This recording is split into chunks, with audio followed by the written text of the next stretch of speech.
hppodcraft.com.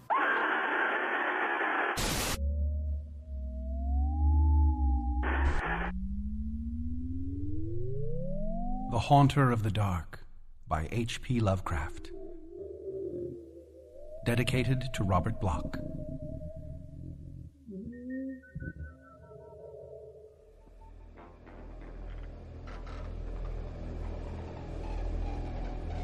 I have seen the dark universe yawning, where the black planets roll without aim, where they roll in their horror unheeded, without knowledge or luster or name. Nemesis.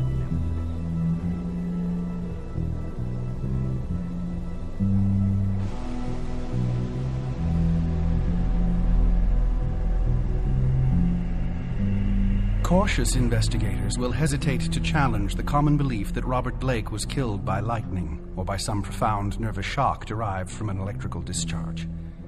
It is true that the window he faced was unbroken, but nature has shown herself capable of many freakish performances.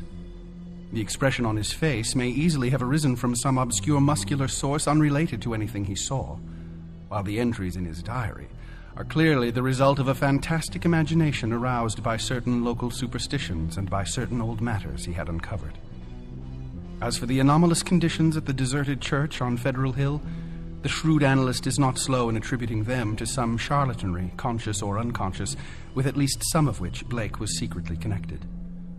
For after all, the victim was a writer and painter wholly devoted to the field of myth, dream, terror, and superstition, and avid in his quest for scenes and effects of a bizarre, spectral sort. His earlier stay in the city, a visit to a strange old man as deeply given to occult and forbidden lore as he, had ended amidst death and flame, and it must have been some morbid instinct which drew him back from his home in Milwaukee.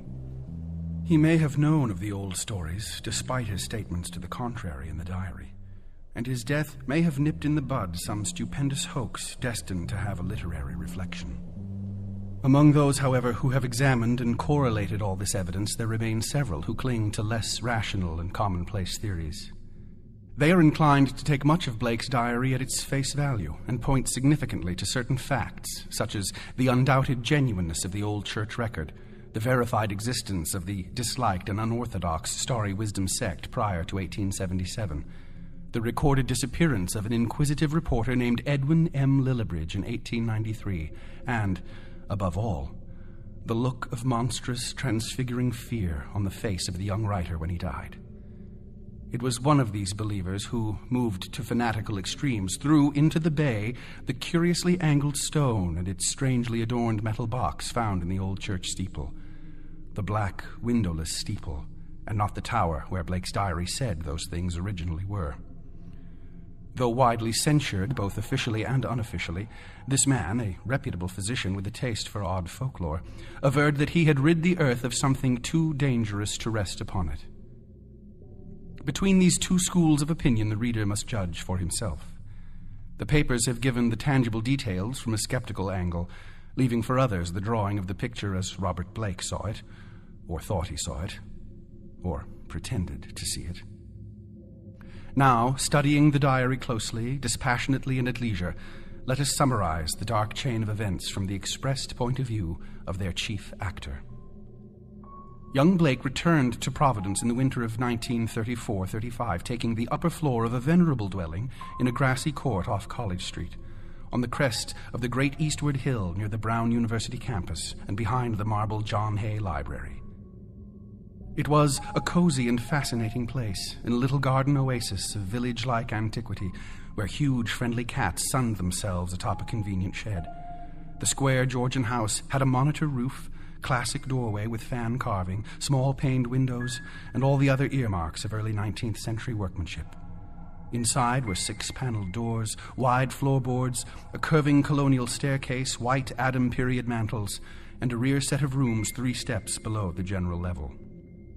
Blake's study, a large southwest chamber, overlooked the front garden on one side, while its west windows, before one of which he had his desk, faced off from the brow of the hill and commanded a splendid view of the lower town's outspread roofs and of the mystical sunsets that flamed behind them.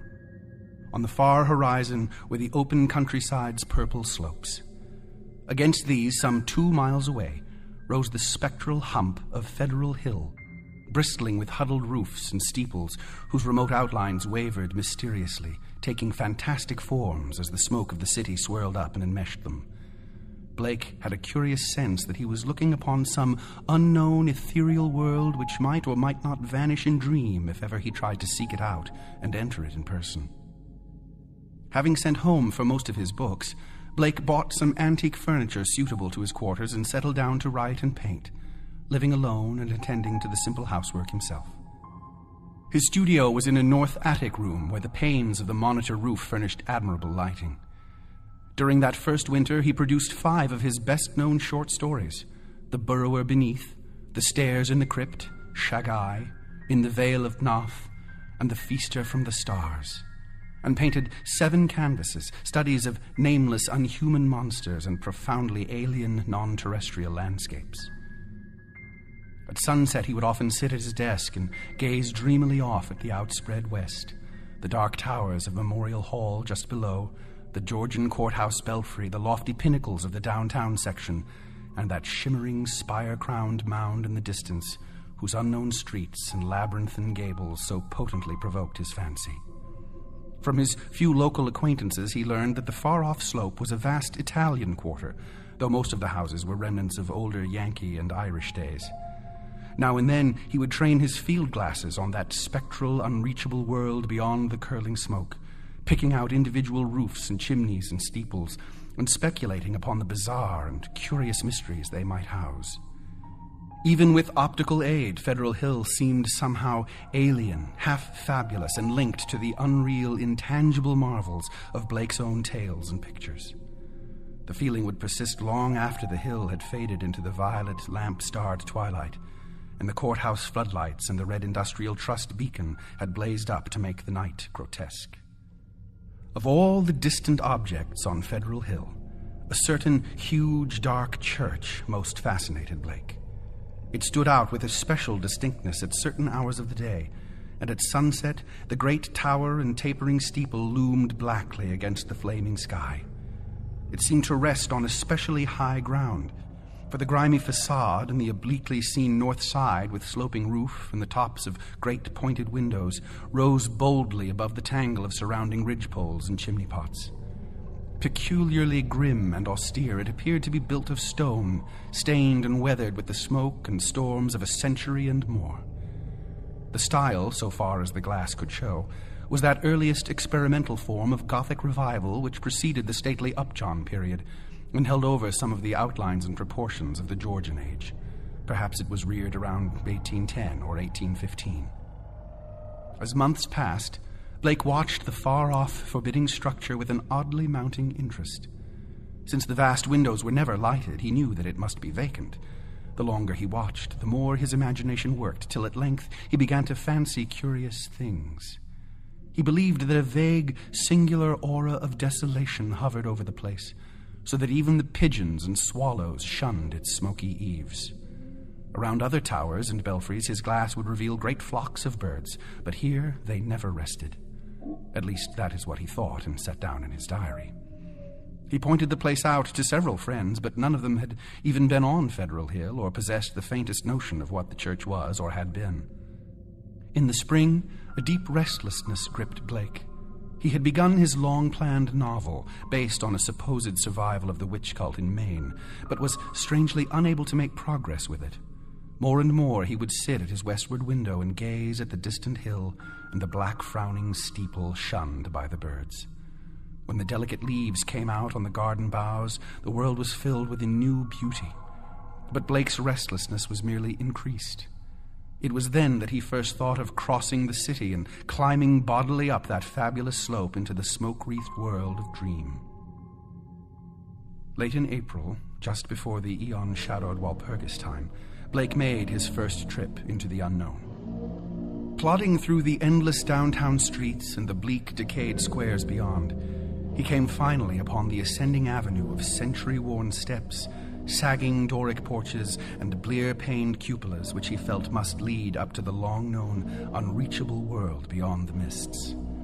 There were dingy blue and white street signs which meant nothing to him, and presently he noted the strange dark faces of the drifting crowds and the foreign signs over curious shops in brown, decade-weathered buildings. Nowhere could he find any of the objects he had seen from afar, so that once more he half fancied that the federal hill of that distant view was a dream world, never to be trod by living human feet. Now and then a battered church facade or crumbling spire came in sight, but never the blackened pile that he sought. When he asked a shopkeeper about a great stone church, the man smiled and shook his head, though he spoke English freely. As Blake climbed higher, the region seemed stranger and stranger, with bewildering mazes of brooding brown alleys leading eternally off to the south. He crossed 2 or 3 broad avenues and once thought he glimpsed a familiar tower. Again, he asked a merchant about the massive church of stone, and this time he could have sworn that the plea of ignorance was feigned. The dark man's face had a look of fear which he tried to hide, and Blake saw him make a curious sign with his right hand. Then, suddenly, a black spire stood out against the cloudy sky on his left, above the tiers of brown roofs lining the tangled southerly alleys. Blake knew at once what it was and plunged toward it through the squalid, unpaved lanes that climbed from the avenue. Twice he lost his way, but he somehow dared not ask any of the patriarchs or housewives who sat on their doorsteps, or any of the children who shouted and played in the mud of the shadowy lanes. At last he saw the tower plain against the southwest, and a huge stone bulk rose darkly at the end of an alley. Presently he stood in a windswept open square, quaintly cobblestoned, with a high bank wall on the farther side. This was the end of his quest, for upon the wide, iron-railed, weed-grown plateau which the wall supported, a separate, lesser world raised fully 6 feet above the surrounding streets, there stood a grim Titan bulk whose identity, despite Blake's new perspective, was beyond dispute. The vacant church was in a state of great decrepitude. Some of the high stone buttresses had fallen, and several delicate finials lay half lost among the brown, neglected weeds and grasses. The sooty Gothic windows were largely unbroken, though many of the stone mullions were missing. Blake wondered how the obscurely painted panes could have survived so well in view of the known habits of small boys the world over. The massive doors were intact and tightly closed. Around the top of the bank wall, fully enclosing the grounds, was a rusty iron fence whose gate, at the head of a flight of steps from the square, was visibly padlocked. The path from the gate to the building was completely overgrown. Desolation and decay hung like a pall above the place, and in the birdless eaves and black, ivyless walls, Blake felt a touch of the dimly sinister beyond his power to define. There were very few people in the square, but Blake saw a policeman at the northerly end and approached him with questions about the church. He was a great, wholesome Irishman, and it seemed odd that he would do little more than make the sign of the cross and mutter that people never spoke of that building. When Blake pressed him, he said very hurriedly that the Italian priests warned everybody against it, vowing that a monstrous evil had once dwelt there and left its mark. He himself had heard dark whispers of it from his father, who recalled certain sounds and rumors from his boyhood. There had been a bad sect there in the old days, an outlaw sect that called up awful things from some unknown gulf of night. It had taken a good priest to exorcise what had come, though there did be those who said that merely the light could do it. If Father O'Malley were alive, there would be many the thing he could tell. But now there was nothing to do but let it alone. It hurt nobody now, and those that owned it were dead or far away. They had run away like rats after the threatening talk in '77, when people began to mind the way folks vanished now and then in the neighborhood. Someday the city would step in and take the property for lack of heirs, but little good would come of anybody's touching it. Better it be left alone for the years to topple, lest things be stirred that ought to rest forever in their black abyss. After the policeman had gone, Blake stood staring at the sullen, steepled pile. It excited him to find that the structure seemed as sinister to others as to him, and he wondered what grain of truth might lie behind the old tales the bluecoat had repeated. Probably they were mere legends evoked by the evil look of the place, but even so, they were like a strange coming to life of one of his own stories. The afternoon sun came out from behind dispersing clouds, but seemed unable to light up the stained, sooty walls of the old temple that towered on its high plateau. It was odd that the green of spring had not touched the brown, withered growths in the raised, iron-fenced yard. Blake found himself edging nearer the raised area and examining the bank wall and rusted fence for possible avenues of ingress. There was a terrible lure about the blackened fane which was not to be resisted. The fence had no opening near the steps, but around on the north side were some missing bars. He could go up the steps and walk around on the narrow coping outside the fence till he came to the gap. If the people feared the place so wildly, he would encounter no interference. He was on the embankment and almost inside the fence before anyone noticed him. Then, looking down, he saw the few people in the square edging away and making the same sign with their right hands that the shopkeeper in the avenue had made. Several windows were slammed down, and a fat woman darted into the street and pulled some small children inside a rickety, unpainted house. The gap in the fence was very easy to pass through, and before long Blake found himself wading amidst the rotting, tangled growths of the deserted yard. Here and there the worn stump of a headstone told him that there had once been burials in this field, but that, he saw, must have been very long ago. The sheer bulk of the church was oppressive now that he was close to it, but he conquered his mood and approached to try the 3 great doors in the facade.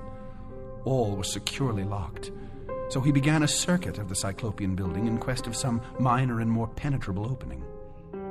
Even then, he could not be sure that he wished to enter that haunt of desertion and shadow, yet the pull of its strangeness dragged him on automatically.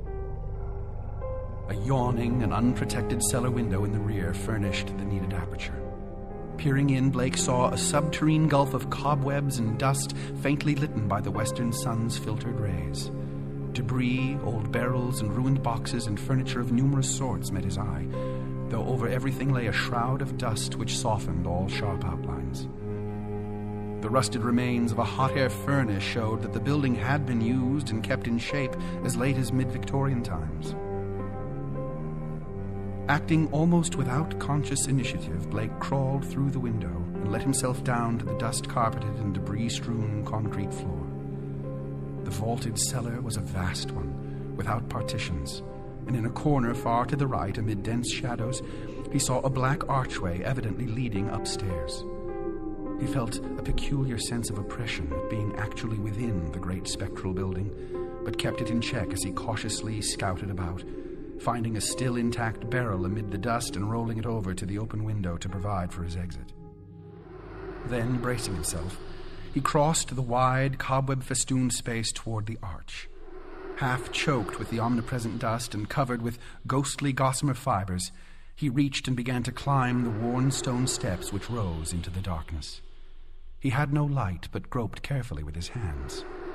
After a sharp turn, he felt a closed door ahead, and a little fumbling revealed its ancient latch. It opened inward, and beyond it he saw a dimly illumined corridor lined with worm-eaten paneling. Once on the ground floor, Blake began exploring in a rapid fashion. All the inner doors were unlocked, so that he freely passed from room to room. The colossal nave was an almost eldritch place, with its drifts and mountains of dust over box pews, altar, hourglass pulpit, and sounding board, and its titanic ropes of cobweb stretching among the pointed arches of the gallery and entwining the clustered Gothic columns. Over all this hushed desolation played a hideous leaden light as the declining afternoon sun sent its rays through the strange, half-blackened panes of the great apsidal windows. The paintings on those windows were so obscured by soot that Blake could scarcely decipher what they had represented, but from the little he could make out, he did not like them. The designs were largely conventional, and his knowledge of obscure symbolism told him much concerning some of the ancient patterns. The few saints depicted bore expressions distinctly open to criticism, while one of the windows seemed to show merely a dark space with spirals of curious luminosity scattered about in it. Turning away from the windows, Blake noticed that the cobwebbed cross above the altar was not of the ordinary kind, but resembled the primordial Ankh or crux ansata of shadowy Egypt. In a rear vestry room beside the apse, Blake found a rotting desk and ceiling-high shelves of mildewed, disintegrating books. Here, for the first time, he received a positive shock of objective horror, for the titles of those books told him much. They were the black, forbidden things which most sane people have never even heard of, or have heard of only in furtive, timorous whispers. The banned and dreaded repositories of equivocal secrets and immemorial formulae which have trickled down the stream of time from the days of man's youth and the dim, fabulous days before man was. He had himself read many of them, a Latin version of the abhorred Necronomicon, the sinister Liber Evonis, the infamous Cult de Ghoul of Comte d'Erlet, the unaussprechlichen Kulten von Junst, and old Ludwig Prin's hellish De Vermis Mysteriis. But there were others he had known merely by reputation, or not at all. The Narcotic Manuscripts, the Book of Diane, and a crumbling volume in wholly unidentifiable characters, yet with certain symbols and diagrams shudderingly recognizable to the occult student. Clearly, the lingering local rumors had not lied. This place had once been the seat of an evil older than mankind and wider than the known universe. In the ruined desk was a small, leather-bound record book filled with entries in some odd cryptographic medium. The manuscript writing consisted of the common traditional symbols used today in astronomy and anciently in alchemy, astrology, and other dubious arts. The devices of the sun, moon, planets, aspects, and zodiacal signs, here massed in solid pages of text with divisions and paragraphing suggesting that each symbol answered to some alphabetical letter. In the hope of later solving the cryptogram, Blake bore off this volume in his coat pocket. Many of the great tomes on the shelves fascinated him unutterably, and he felt tempted to borrow them at some later time. He wondered how they could have remained undisturbed so long. Was he the first to conquer the clutching, pervasive fear which had for nearly 60 years protected this deserted place from visitors? Having now thoroughly explored the ground floor, Blake plowed again through the dust of the spectral nave to the front vestibule, where he had seen a door and staircase presumably leading up to the blackened tower and steeple, objects so long familiar to him at a distance. The ascent was a choking experience, for dust lay thick, while the spiders had done their worst in this constricted place. The staircase was a spiral with high, narrow wooden treads, and now and then Blake passed a clouded window looking dizzily out over the city. Though he had seen no ropes below, he expected to find a bell or peal of bells in the tower, whose narrow, louver-boarded lancet windows his field glass had studied so often. Here he was doomed to disappointment, for when he attained the top of the stairs, he found the tower chamber vacant of chimes, and clearly devoted to vastly different purposes. The room, about 15 feet square, was faintly lighted by 4 lancet windows, one on each side, which were glazed within their screening of decayed louver boards. These had been further fitted with tight, opaque screens, but the latter were now largely rotted away. In the center of the dust-laden floor rose a curiously angled stone pillar, some 4 feet in height and 2 in average diameter, covered on each side with bizarre, crudely incised and wholly unrecognizable hieroglyphs. On this pillar rested a metal box of peculiarly asymmetrical form, its hinged lid thrown back and its interior holding what looked beneath the decade-deep dust to be an egg-shaped or irregularly spherical object some 4 inches through. Around the pillar in a rough circle were 7 high-backed Gothic chairs, still largely intact, while behind them, ranging along the dark-paneled walls, were 7 colossal images of crumbling, black-painted plaster, resembling more than anything else the cryptic carven megaliths of mysterious Easter Island. In one corner of the cobwebbed chamber, a ladder was built into the wall, leading up to the closed trapdoor of the windowless steeple above. As Blake grew accustomed to the feeble light, he noticed odd bas-reliefs on the strange open box of yellowish metal. Approaching, he tried to clear the dust away with his hands and handkerchief, and saw that the figurings were of a monstrous and utterly alien kind, depicting entities which, though seemingly alive, resembled no known life form ever evolved on this planet. The 4-inch seeming sphere turned out to be a nearly black, red-striated polyhedron with many irregular flat surfaces, either a very remarkable crystal of some sort, or an artificial object of carved and highly polished mineral matter. It did not touch the bottom of the box, but was held suspended by means of a metal band around its center, with 7 queerly designed supports extending horizontally to angles of the box's inner wall near the top. This stone, once exposed, exerted upon Blake an almost alarming fascination. He could scarcely tear his eyes from it, and as he looked at its glistening surfaces, he almost fancied it was transparent, with half-formed worlds of wonder within.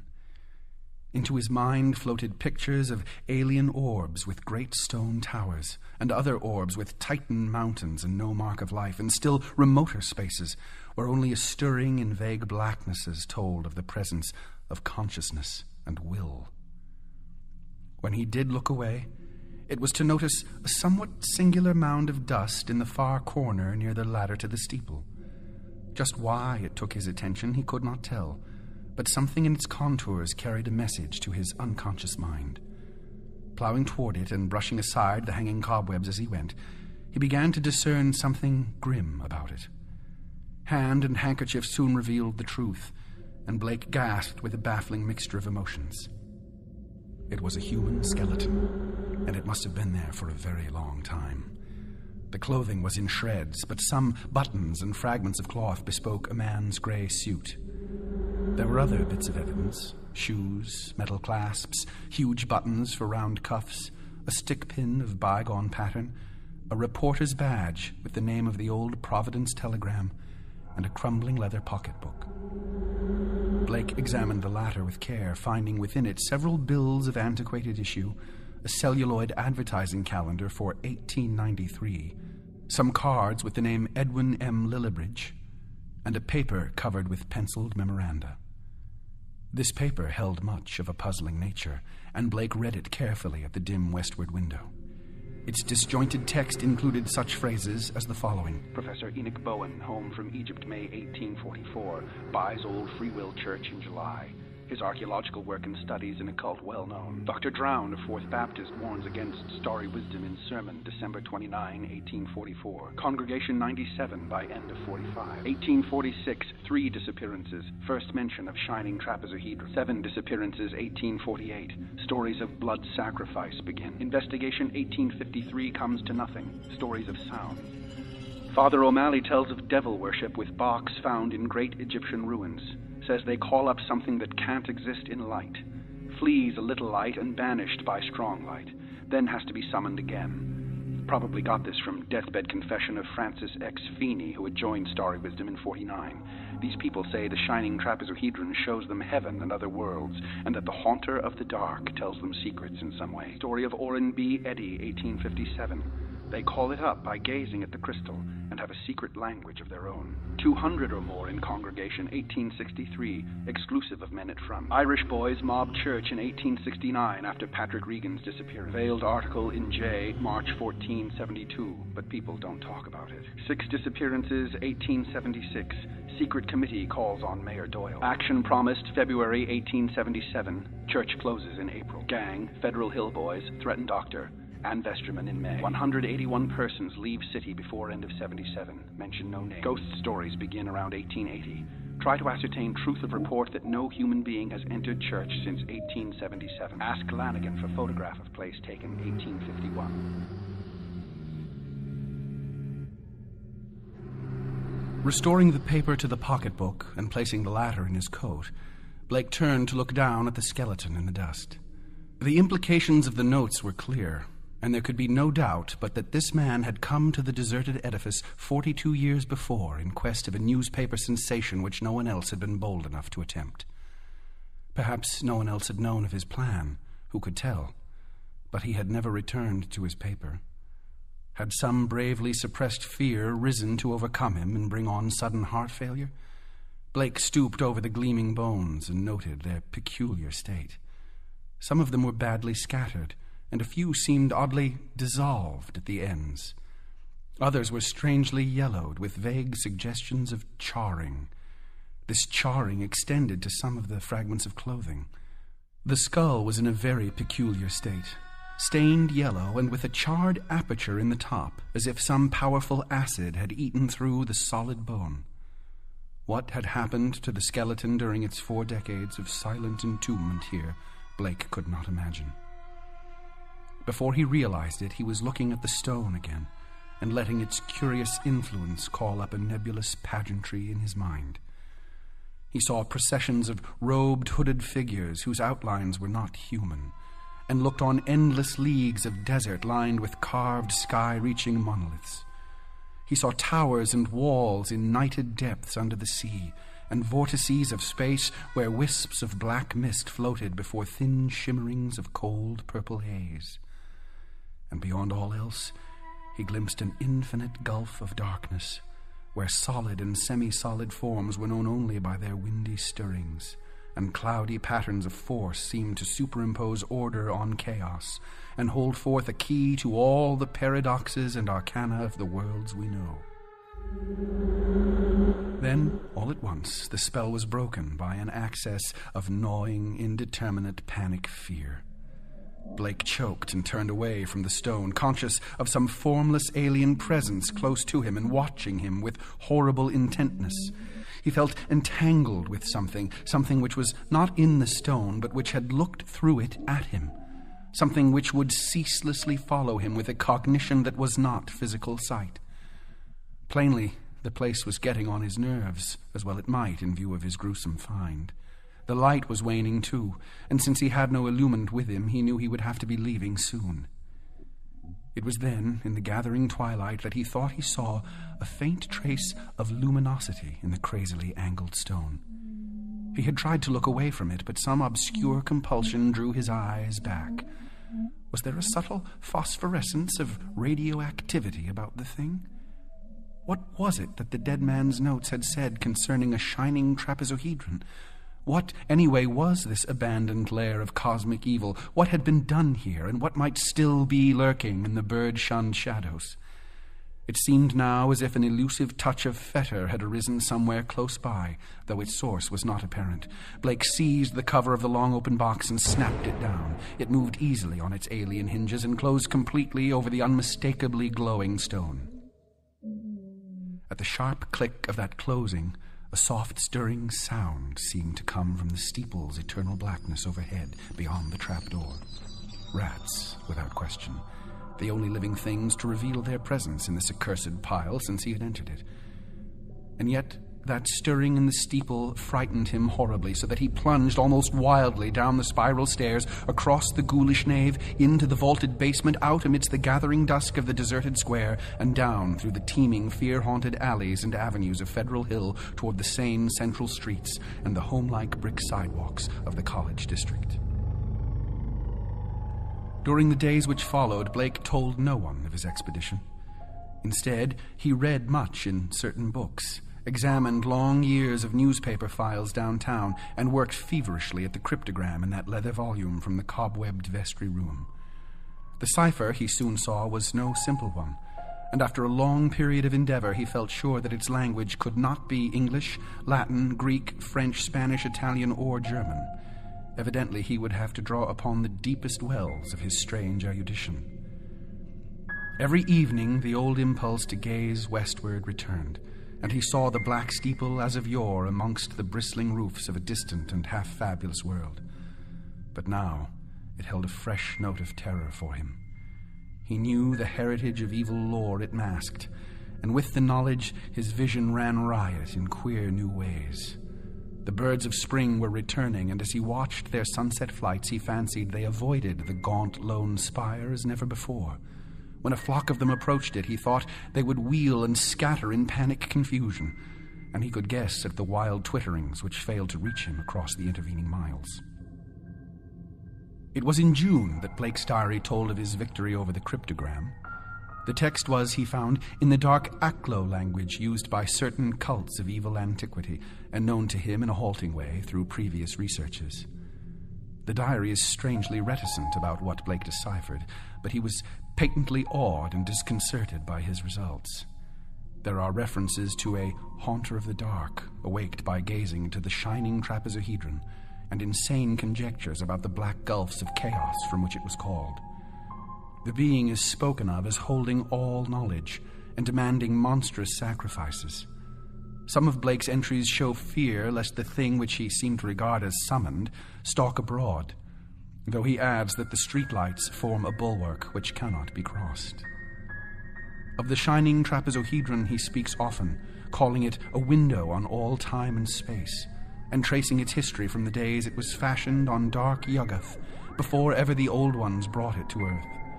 It was treasured and placed in its curious box by the crinoid things of Antarctica, salvaged from their ruins by the serpent men of Valusia, and peered at eons later in Lemuria by the first human beings. It crossed strange lands and stranger seas, and sank with Atlantis before a Minoan fisher meshed it in his net and sold it to swarthy merchants from nighted Chem. The pharaoh Nephron-Ka built around it a temple with a windowless crypt, and did that which caused his name to be stricken from all monuments and records. Then it slept in the ruins of that evil fane which the priests and the new pharaoh destroyed, till the delver's spade once more brought it forth to curse mankind. Early in July, the newspapers oddly supplement Blake's entries, though in so brief and casual a way that only the diary has called general attention to their contribution. It appears that a new fear had been growing on Federal Hill since a stranger had entered the dreaded church. The Italians whispered of unaccustomed stirrings and bumpings and scrapings in the dark windowless steeple, and called on their priests to banish an entity which haunted their dreams. Something, they said, was constantly watching at a door to see if it were dark enough to venture forth. Press items mentioned the long-standing local superstitions, but failed to shed much light on the earlier background of the horror. It was obvious that the young reporters of today are no antiquarians. In writing of these things in his diary, Blake expresses a curious kind of remorse, and talks of the duty of burying the shining trapezohedron and of banishing what he had evoked by letting daylight into the hideous jutting spire. At the same time, however, he displays the dangerous extent of his fascination and admits a morbid longing, pervading even his dreams, to visit the accursed tower and gaze again into the cosmic secrets of the glowing stone. Then something in the journal on the morning of July 17 threw the diarist into a veritable fever of horror. It was only a variant of the other half-humorous items about the Federal Hill restlessness, but to Blake it was somehow very terrible indeed. In the night, a thunderstorm had put the city's lighting system out of commission for a full hour, and in that black interval, the Italians had nearly gone mad with fright. Those living near the dreaded church had sworn that the thing in the steeple had taken advantage of the street lamp's absence and gone down into the body of the church, flopping and bumping around in a viscous, altogether dreadful way. Toward the last, it had bumped up to the tower, where there were sounds of the shattering of glass. It could go wherever the darkness reached, but light would always send it fleeing. When the current blazed on again, there had been a shocking commotion in the tower, for even the feeble light trickling through the grime-blackened, louver-boarded windows was too much for the thing. It had bumped and slithered up into its tenebrous steeple just in time, for a long dose of light would have sent it back into the abyss whence the crazy stranger had called it. During the dark hour, praying crowds had clustered round the church in the rain, with lighted candles and lamps somehow shielded with folded paper and umbrellas. A guard of light to save the city from the nightmare that stalks in darkness. Once, those nearest the church declared, the outer door had rattled hideously. But even this was not the worst. That evening in the bulletin, Blake read of what the reporters had found. Aroused at last to the whimsical news value of the scare, a pair of them had defied the frantic crowds of Italians and crawled into the church through the cellar window after trying the doors in vain. They found the dust of the vestibule and of the spectral nave ploughed up in a singular way, with bits of rotted cushions and satin pew linings scattered curiously around. There was a bad odor everywhere, and here and there were bits of yellow stain and patches of what looked like charring. Opening the door to the tower and pausing a moment at the suspicion of a scraping sound above, they found the narrow spiral stairs wiped roughly clean. In the tower itself, a similarly half-swept condition existed.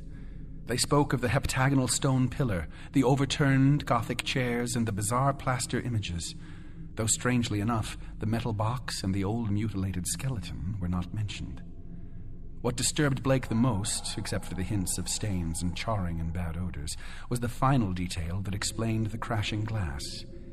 Every one of the tower's lancet windows was broken, and 2 of them had been darkened in a crude and hurried way by the stuffing of satin pew linings and cushion horsehair into the spaces between the slanting exterior louver boards. More satin fragments and bunches of horsehair lay scattered around the newly swept floor, as if someone had been interrupted in the act of restoring the tower to the absolute blackness of its tightly curtained days. Yellowish stains and charred patches were found on the ladder to the windowless spire, but when a reporter climbed up, opened the horizontally sliding trapdoor, and shot a feeble flashlight beam into the black and strangely fetid space, he saw nothing but darkness and an heterogeneous litter of shapeless fragments near the aperture. The verdict, of course, was charlatanry. Somebody had played a joke on the superstitious hill-dwellers, or else some fanatic had striven to bolster up their fears for their own supposed good. Or perhaps some of the younger and more sophisticated dwellers had staged an elaborate hoax on the outside world. There was an amusing aftermath when the police sent an officer to verify the reports. 3 men in succession found ways of evading the assignment, and the 4th went very reluctantly and returned very soon without adding to the account given by the reporters. From this point onward, Blake's diary shows a mounting tide of insidious horror and nervous apprehension. He upbraids himself for not doing something and speculates wildly on the consequences of another electrical breakdown. It has been verified that on 3 occasions, during thunderstorms, he telephoned the electric light company in a frantic vein and asked that desperate precautions against a lapse of power be taken. Now and then his entries show concern over the failure of the reporters to find the metal box and stone, and the strangely marred old skeleton when they explored the shadowy tower room. He assumed that these things had been removed. Whither and by whom or what, he could only guess. But his worst fears concerned himself, and the kind of unholy rapport he felt to exist between his mind and that lurking horror in the distant steeple, that monstrous thing of night which his rashness had called out of the ultimate black spaces. He seemed to feel a constant tugging at his will, and callers of that period remember how he would sit abstractedly at his desk and stare out of the west window at that far-off, spire-bristling mound beyond the swirling smoke of the city. His entries dwell monotonously on certain terrible dreams and of a strengthening of the unholy rapport in his sleep. There is mention of a night when he awaked to find himself fully dressed outdoors and headed automatically down College Hill toward the west. Again and again he dwells on the fact that the thing in the steeple knows where to find him. The week following July 30 is recalled as the time of Blake's partial breakdown. He did not dress and ordered all his food by telephone. Visitors remarked the cords he kept near his bed, and he said that sleepwalking had forced him to bind his ankles every night with knots which would probably hold or else waken him with the labor of untying. In his diary, he told of the hideous experience which had brought the collapse.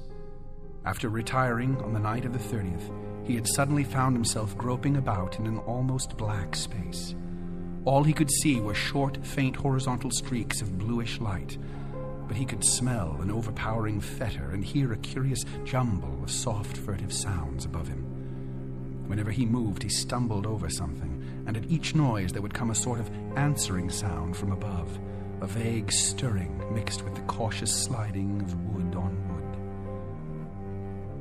Once his groping hands encountered a pillar of stone with a vacant top, whilst later he found himself clutching the rungs of a ladder built into the wall and fumbling his uncertain way upward towards some region of intenser stench where a hot, searing blast beat down against him. Before his eyes, a kaleidoscopic range of phantasmal images played, all of them dissolving at intervals into the picture of a vast, unplumbed abyss of night wherein whirled suns and worlds of an even profounder blackness. He thought of the ancient legends of ultimate chaos, at whose center sprawls the blind idiot god Azathoth, lord of all things, encircled by his flopping horde of mindless and amorphous dancers, and lulled by the thin, monotonous piping of a demoniac flute held in nameless paws. Then a sharp report from the outer world broke through his stupor and roused him to the unutterable horror of his position. What it was, he never knew. Perhaps it was some belated peal from the fireworks heard all summer on Federal Hill as the dwellers hail their various patron saints or the saints of their native villages in Italy. In any event, he shrieked aloud, dropped frantically from the ladder, and stumbled blindly across the obstructed floor of the almost lightless chamber that encompassed him. He knew instantly where he was, and plunged recklessly down the narrow spiral staircase, tripping and bruising himself at every turn. There was a nightmare flight through a vast cobwebbed nave whose ghostly arches reached up to realms of leering shadow, a sightless scramble through a littered basement, a climb to regions of air and street lights outside, and a mad racing down a spectral hill of gibbering gables across a grim, silent city of tall black towers, and up the steep eastward precipice to his own ancient door. On regaining consciousness in the morning, he found himself lying on his study floor fully dressed. Dirt and cobwebs covered him, and every inch of his body seemed sore and bruised. When he faced the mirror, he saw that his hair was badly scorched, while a trace of strange, evil odor seemed to cling to his outer clothing. It was then that his nerves broke down. Thereafter, lounging exhaustedly about in a dressing gown, he did little but stare from his west window, shiver at the threat of thunder, and make wild entries in his diary. The great storm broke just before midnight on August 8th. Lightning struck repeatedly in all parts of the city, and 2 remarkable fireballs were reported. The rain was torrential, while a constant fusillade of thunder brought sleeplessness to thousands. Blake was utterly frantic in his fear for the lighting system and tried to telephone the company around 1 a.m., though by that time service had been temporarily cut off in the interest of safety. He recorded everything in his diary, the large, nervous, and often undecipherable hieroglyphs telling their own story of growing frenzy and despair, and of entries scrawled blindly in the dark. He had to keep the house dark in order to see out the window, and it appears that most of his time was spent at his desk, peering anxiously through the rain across the glistening miles of downtown roofs at the constellation of distant lights marking Federal Hill. Now and then he would fumblingly make an entry in his diary so that detached phrases such as, "The lights must not go," "It knows where I am," "I must destroy it," and "It is calling to me, but perhaps it means no injury this time," are found scattered down 2 of the pages. Then the lights went out all over the city. It happened at 2:12 a.m., according to Powerhouse records, but Blake's diary gives no indication of the time. The entry is merely, "Lights out. God help me." On Federal Hill there were watchers as anxious as he, and rain-soaked knots of men paraded the square and alleys around the evil church with umbrella-shaded candles, electric flashlights, oil lanterns, crucifixes, and obscure charms of the many sorts common to southern Italy. They blessed each flash of lightning and made cryptical signs of fear with their right hands when a turn in the storm caused the flashes to lessen and finally to cease altogether. A rising wind blew out most of the candles so that the scene grew threateningly dark. Someone roused Father Merluzzo of Spirito Santo Church, and he hastened to the dismal square to pronounce whatever helpful syllables he could. Of the restless and curious sounds in the blackened tower, there could be no doubt whatever. For what happened at 2:35, we have the testimony of the priest, a young, intelligent, and well-educated person, of Patrolman William J. Monahan of the Central Station, an officer of the highest reliability who had paused at that part of his beat to inspect the crowd, and of most of the 78 men who had gathered around the church's high bank wall, especially those in the square where the eastward facade was visible. Of course, there was nothing which can be proved as being outside the order of nature. The possible causes of such an event are many. No one can speak with certainty of the obscure chemical processes arising in a vast, ancient, ill-aired, and long-deserted building of heterogeneous contents. Mephitic vapors, spontaneous combustion, pressure of gases born of long decay. Any one of numberless phenomena might be responsible. And then, of course, the factor of conscious charlatanry can by no means be excluded. The thing was really quite simple in itself, and covered less than 3 minutes of actual time. Father Miluzzo, always a precise man, looked at his watch repeatedly. It started with the definite swelling of the dull, fumbling sounds inside the Black Tower. There had for some time been a vague exhalation of strange, evil odors from the church, and this had now become emphatic and offensive. Then at last there was a sound of splintering wood, and a large, heavy object crashed down in the yard beneath the frowning easterly facade. The tower was invisible now that the candles would not burn, but as the object neared the ground, the people knew that it was the smoke-grimed louver boarding of that tower's east window. Immediately afterward, an utterly unbearable fetor welled forth from the unseen heights, choking and sickening the trembling watchers and almost prostrating those in the square. At the same time, the air trembled with a vibration as of flapping wings, and a sudden east-blowing wind more violent than any previous blast snatched off the hats and wrenched the dripping umbrellas of the crowd.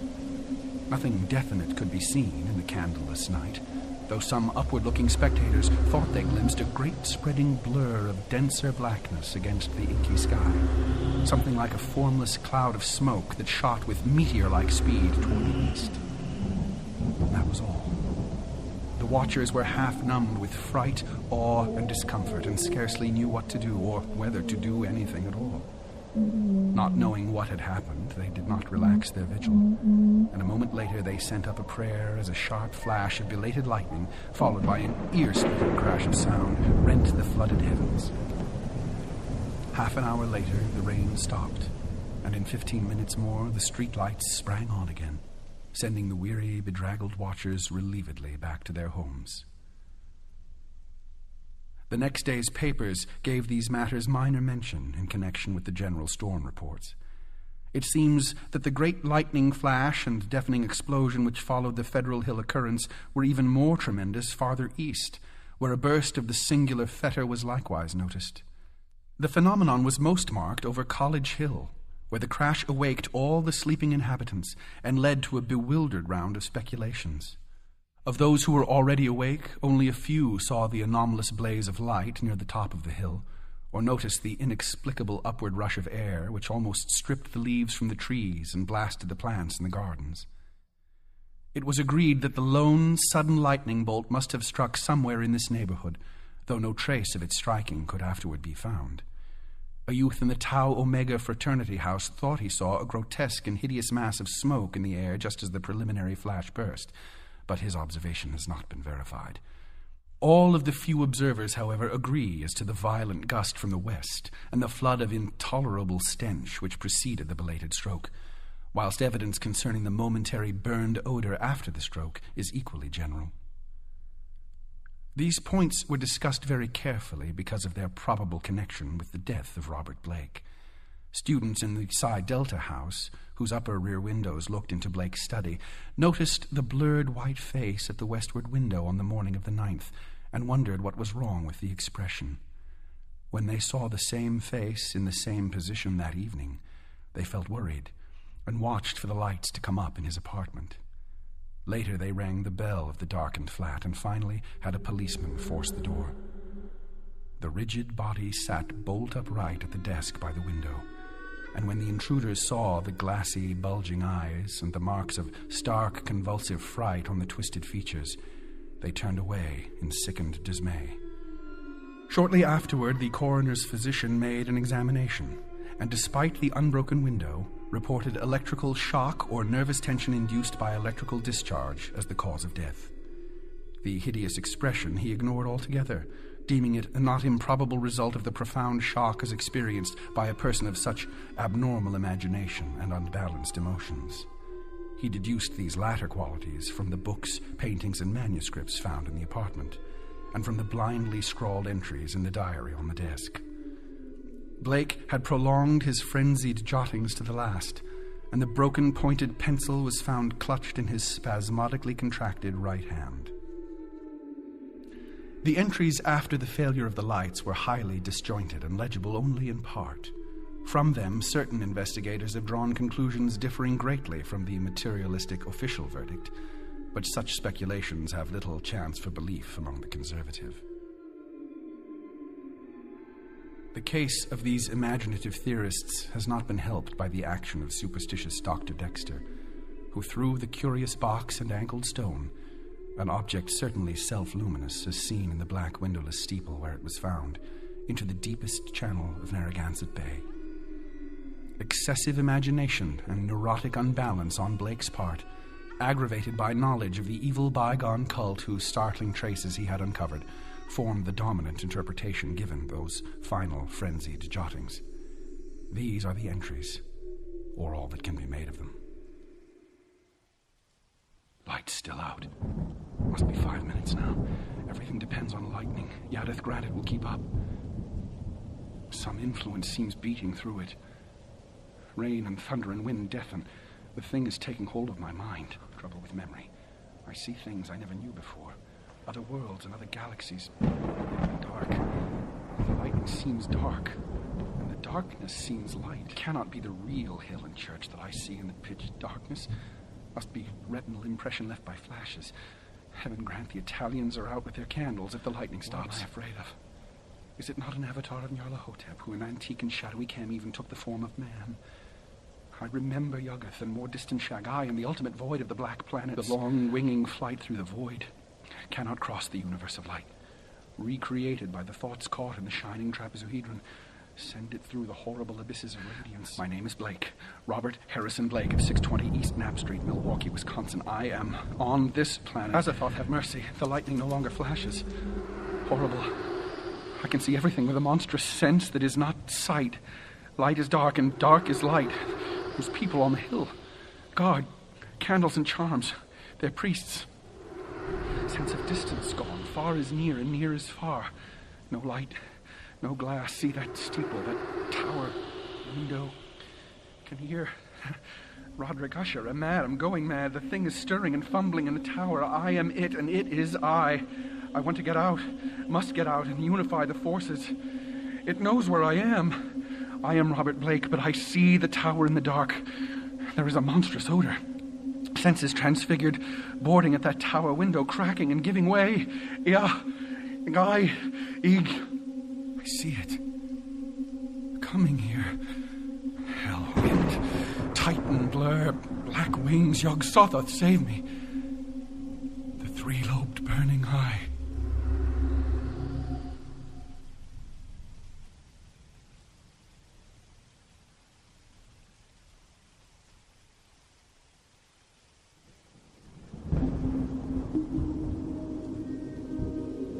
The Haunter of the Dark by H.P. Lovecraft was read by Andrew Lehman. Recording services provided by Garrett Wadley at Rocketworks in Santa Monica, California. Production and scoring by Chad Pfeiffer. Lurking and gibbering by Christopher Lackey. The Haunter of the Dark was brought to you by the listeners of the H.P. Lovecraft Literary Podcast at hppodcraft.com. Thank you for your support.